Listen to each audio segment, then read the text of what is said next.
నమస్తే, senior journalist శ్రీశ్రావు గారు స్టూడియోలో ఉన్నారు. వెల్కమ్ చెప్పేద్దాం. అమరావతికి సంబంధించిన ఒక అప్డేట్ గురించి డిస్కస్ చేసేద్దాం. Hello sir. హలో సార్, ఇప్పుడు ప్రపంచ ప్రతినిధులు అమరావతిలో సందర్శించినట్టు తెలుస్తుంది. ఏంటి సార్ అసలు దీని డీటెయిల్స్? ఇప్పుడు ప్రపంచ బ్యాంకు ప్రతినిధులు అలాగే ఏషియన్ డెవలప్మెంట్ బ్యాంక్ ప్రతినిధులు తరచూ పర్యటిస్తున్నారు అమరావతిలో. ఓకే, దాని కారణం ఏంటి? వాళ్ళు లోన్ ఇస్తున్నారు, రుణాలు ఇస్తున్నారు. ప్రపంచ బ్యాంక్ కానీ లేదంటే ఏడీబీ బ్యాంక్ కానీ. అలాగే కేంద్ర ప్రభుత్వం గ్రాంట్స్ ఇస్తుంది. వాళ్ళ రుణాలు వీళ్ళ గ్రాంట్స్ వెరసి అమరావతి నిర్మాణం జరుగుతుంది. ఓకే, అప్పు ఇచ్చేటువంటి వాళ్ళు ఏం చేస్తారు? అప్పుడప్పుడు చూసుకుని వెళ్తుంటారు, ఎలా జరుగుతుంది ఏంటి, ఎలా ఖర్చు పెడుతున్నారు, ఇతని పరిస్థితి ఏంటి అనేది సహజంగా అప్పు ఇచ్చినటువంటి వాళ్ళు ఎంక్వైరీ చేసుకుంటుంటారు, లేదంటే వచ్చి చూసి వెళ్తుంటారు. అలాగే ప్రపంచ బ్యాంకు ప్రతినిధులు కూడా వచ్చి వాళ్ళు విజిట్ చేస్తూ ఉన్నారు. ఎందుకంటే మొదటి విడత ఫండ్స్ రిలీజ్ చేశారు, 15,000 కోట్లేమో రిలీజ్ చేశారు. అలాగే రెండో విడత ఫండ్స్ కూడా రిలీజ్ చేయాలి. ఇలా విడతల వారీగా ఫండ్స్ రిలీజ్ చేస్తున్నారు కాబట్టి అటు ఏషియన్ డెవలప్మెంట్ బ్యాంక్ కానీ లేదంటే ప్రపంచ బ్యాంకు సంబంధించినటువంటి రిప్రజెంటేటివ్స్ కానీ వచ్చి విజిట్ చేయడం అనేది కామన్.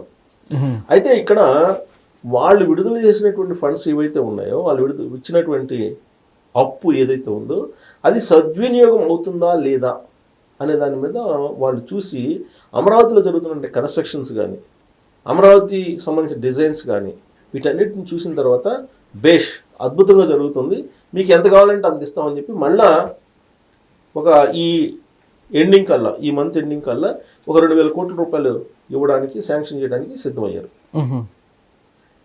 అంటే విడతల వారికి డైరెక్ట్గా అసలు అక్కడ కాంట్రాక్ట్ చేసేటువంటి కాంట్రాక్టర్స్ ఎవరైతే ఉంటారో, కాంట్రాక్ట్ కంపెనీలు ఏవైతే ఉంటాయో, అమరావతి డెవలప్మెంట్లో భాగస్వాములు అవుతున్నటువంటి కాంట్రాక్టర్లు ఎవరైతే ఉన్నారో వాళ్ళకి డైరెక్ట్గా ఫండ్స్ ఇచ్చేదానికి వరల్డ్ బ్యాంకే ఒప్పుకుంది, డైరెక్ట్గా వాళ్ళకి ఇచ్చేసేయడానికి.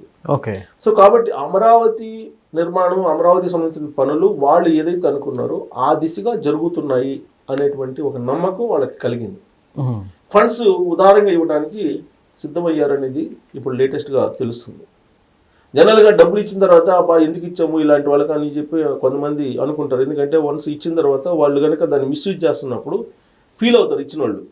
కానీ అలాంటి లేకుండా చాలా హ్యాపీగా వరల్డ్ బ్యాంక్ ప్రతినిధులు ఫీల్ అయ్యారు అమరావతిలో విజిట్ చేసిన తర్వాత అని చెప్పి లేటెస్ట్గా తెలుస్తుంది. కాబట్టి ప్రపంచ బ్యాంక్ నుంచి ఎంత సహాయం కావాలన్నా అమరావతికి వస్తుంది. ఒకటి.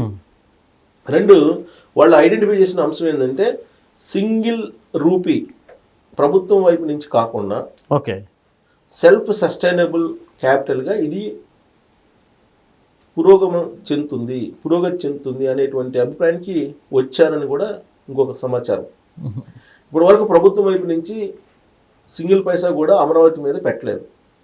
అంతా వరల్డ్ బ్యాంక్ నుంచి వచ్చినటువంటి అప్పు, ఏషియన్ డెవలప్మెంట్ బ్యాంక్ నుంచి వచ్చినటువంటి అప్పు, అలాగే కేంద్ర ప్రభుత్వం నుంచి వచ్చినటువంటి గ్రాంట్స్, ఇవే. సో వీటి ఆధారంగా అక్కడ జరుగుతున్నటువంటి పనుల్ని అబ్జర్వ్ చేసిన తర్వాత ఇది సెల్ఫ్ సస్టైనబుల్ క్యాపిటల్ అని చెప్పి ఒక నిర్ధారణకి వాళ్ళు వచ్చారు. ఒకటి. రెండు, అక్కడ అసెట్ వాల్యూ, వాళ్ళు ఫస్ట్ వచ్చినప్పుడు అసెట్ వాల్యూ ఎంత, ఇప్పుడు అసెట్ వాల్యూ ఎంత అనే దాని మీద వాళ్ళు ఎంక్వైరీ చేసుకున్నారు. సో అసెట్ వాల్యూ పెరిగింది. అసెట్ వాల్యూ అంటే అక్కడ భూముల రేటు, ఇప్పుడు భూములు ఉన్నాయి అక్కడ, ఆ భూముల రేటు ఇంతకుముందు ఎంత ఉంది, ఇప్పుడు ఎంత ఉంది. అసెట్ వాల్యూ పెరుగుతున్నప్పుడు అప్పు ఇచ్చినటువంటి వాడికి ధైర్యం కూడా పెరుగుతుంది కదా. ఇప్పుడు అప్పు తీసుకున్నటువంటి వాడి ఆస్తులు ఎక్కువగా ఉన్నాయి అనుకో, ఇచ్చేవాడు ధైర్యంగా ఇస్తాడు. ఎందుకు ఇస్తాడు? వాడు ఇవ్వకపోతే వాడి ఆస్తులు లాక్కోవచ్చు అనుకుంటారు సహజంగా. అలాగే ఈ ప్రాపర్టీ వాల్యూ పెరుగుతుంది. అమరావతి కోర్ క్యాపిటల్ ఏరియా ఏదైతే ఉందో ఆ కోర్ క్యాపిటల్ ఏరియాలో నీకు ఆ ప్రాపర్టీ వాల్యూ పెరిగింది. దాని మీద వాళ్ళు సాటిస్ఫై అయ్యారు. తర్వాత డిజైన్స్, ఈ మధ్యకాలంలో ఇప్పుడు ఎక్స్ప్రెస్ హైవే ఒకటి శాంక్షన్ అయింది. హైదరాబాద్ అమరావతికి ఎక్స్ప్రెస్ హైవే 8 lanes వే, ఎక్స్ప్రెస్ వే, అది శాంక్షన్ అయింది. అలాగే కేంద్ర ప్రభుత్వం 2 క్యారిడార్లని, రైల్వే క్యారిడార్లని గ్రీన్ సిగ్నల్ ఇచ్చేసి ఆమోదించింది. ఒకటి హైదరాబాదు అమరావతి చెన్నై ఒక క్యారిడార్, అలాగే అమరావతి హైదరాబాద్ బెంగళూరు ఇంకో క్యారిడార్. ఇట్లా 2 రైల్వే క్యారిడార్లు శాంక్షన్ అయినాయి. దాంతోపాటు నేషనల్ హైవేలో ఇప్పుడు అమరావతి ప్రాంతాన్ని కలుపుతూ దాదాపు 11-15 సుమారుగా మొత్తం లింక్ రోడ్స్, నేషనల్ హైవేకి అమరావతి క్యాపిటల్ నుంచి నేషనల్ హైవే కలిపేటువంటి లింక్ రోడ్లు శాంక్షన్ అయినాయి. ఇవన్నీ కేంద్ర ప్రభుత్వం శాంక్షన్ చేసింది.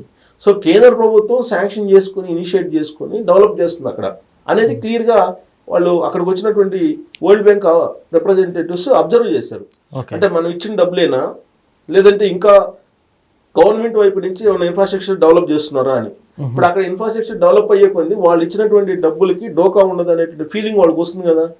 అలా కాకుండా కేవలం వాళ్ళు ఇచ్చిన డబ్బుల మీద ఆధారపడితే ఇదేంది నేను ఇచ్చిన డబ్బులతోటే వీళ్ళు చేస్తున్నారు, మరి అదనంగా ఏం చేస్తున్నారు అని చెప్పి ఫీల్ అవుతారు కదా. అలా లేకుండా కేంద్ర ప్రభుత్వం నుంచి వచ్చినటువంటి గ్రాంట్స్ ద్వారా అక్కడ డెవలప్ చేస్తున్నారు. అలాగే కేంద్ర ప్రభుత్వం స్కీమ్స్ అనేక ఉన్నాయి, ఆ స్కీమ్స్ ద్వారా వచ్చినటువంటి ఫండ్స్ తోటి ఇన్ఫ్రాస్ట్రక్చర్ డెవలప్ చేస్తున్నారు.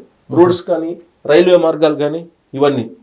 అలాగే మరొక 44,000 ఎకరాలు ఇవ్వడానికి అక్కడ ఉండే రైతులు ముందుకు వస్తున్నారు. ఆ విషయాన్ని కూడా వాళ్ళు గమనించారు.